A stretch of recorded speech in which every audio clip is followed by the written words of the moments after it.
Sabe qual é o número que todo negócio precisa conhecer para sobreviver? Aquele que é a fronteira exata entre perder dinheiro e começar a ganhar? Pois é, hoje a gente vai mergulhar de cabeça nesse conceito que é tipo o número mágico de qualquer empresa, o ponto de equilíbrio. E vamos começar com a pergunta de US$ 1 milhão, né? Aquela que não deixa ninguém que tem um negócio dormir em paz. Quanto, mas quanto exatamente é preciso vender só para não ficar no vermelho? Para pagar as contas e ficar no 0 a 0? É essa a resposta que a gente vai encontrar hoje. Para começar a entender isso, a gente precisa pensar no ponto de equilíbrio como, bem, um verdadeiro divisor de águas. É ele que define de que lado da margem a empresa vai ficar. Então, o que é esse tal de ponto de equilíbrio? Imagina assim, é aquele momento mágico em que tudo que entrou de dinheiro com as vendas é exatamente o mesmo valor de tudo que saiu para pagar as contas. Ou seja, não teve lucro, mas também não teve prejuízo. O resultado é zero. É o famoso empatar o jogo. Dali para frente é que a brincadeira começa a ficar boa.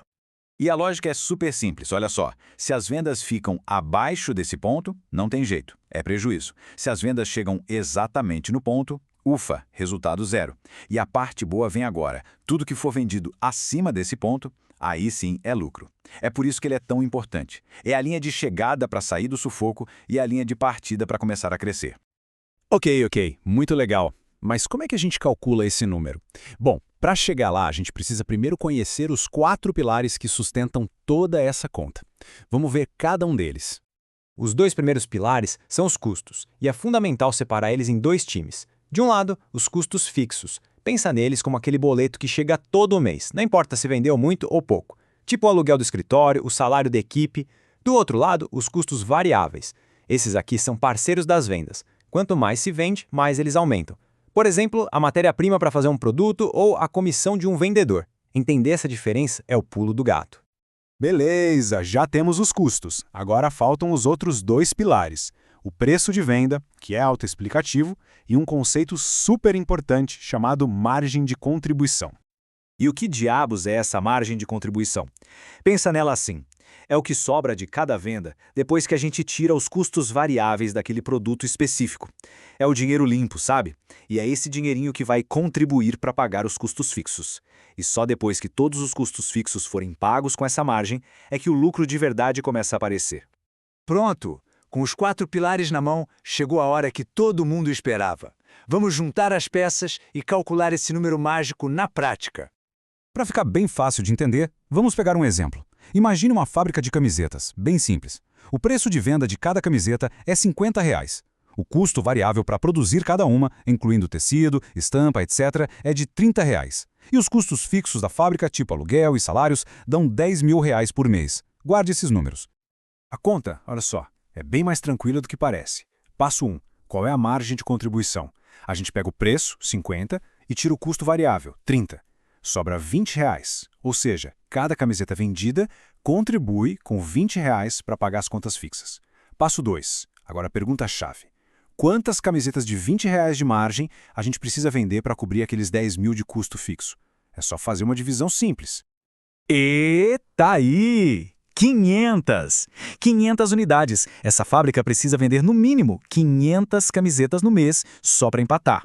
A partir da camiseta de número 501, aí sim, cada venda vira lucro no bolso. E se a gente pensar em dinheiro, em faturamento? É só multiplicar as 500 camisetas pelos R$50 de cada uma. Chegamos em R$25 mil. Essa é a meta de faturamento para ficar no 0 a 0. Mas calma que não acabou. Esse conceito básico é só o começo. Ele pode ser ajustado, sabe? Como se a gente colocasse lentes diferentes para responder perguntas mais específicas do negócio. Vamos dar uma olhada em 3 dessas lentes. Basicamente, a gente tem 3 tipos. O contábil, que é o mais tradicional, focado no lucro ou prejuízo. O financeiro, que é o cara do fluxo de caixa, do dinheiro na mão. E o econômico, que é mais ambicioso e já coloca na conta a meta de lucro que se quer atingir. O contábil é o arroz com feijão, o mais comum. Na verdade, foi exatamente ele que a gente acabou de calcular para a fábrica de camisetas. Custos fixos divididos pela margem de contribuição. Sem mistério. Agora, o financeiro. Esse é importantíssimo para o dia a dia. O foco dele é o caixa. Ele quer saber quanto precisa vender para o dinheiro que entra ser igual ao dinheiro que realmente sai do bolso. A grande sacada aqui é que ele ignora despesas que não são saída de caixa, como a depreciação, por exemplo. E por que isso importa? Porque uma empresa pode até dar lucro no papel, Mas se não tiver grana para pagar as contas, ela quebra. O PEP é o termômetro do fôlego financeiro. E por último, temos o econômico, que é o mais estratégico de todos. Ele sobe o nível da pergunta. Não é mais quanto vender para empatar, e sim quanto eu preciso vender para atingir a minha meta de lucro. Ele já inclui o lucro desejado na conta. É a ferramenta perfeita para transformar a expectativa dos donos e investidores em uma meta de vendas clara e objetiva. E tudo isso nos leva para a parte mais legal. Entender que o ponto de equilíbrio vai muito além de um número na planilha. Ele é, na verdade, uma ferramenta de estratégia poderosa.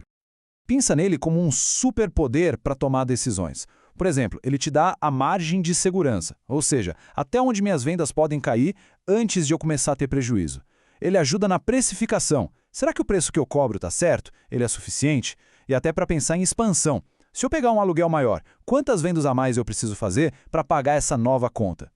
No fim das contas, a grande ideia é essa. O ponto de equilíbrio faz o quê? Ele pega toda aquela incerteza, aquele será que vai dar, e transforma num alvo, num número claro que todo mundo na empresa pode mirar.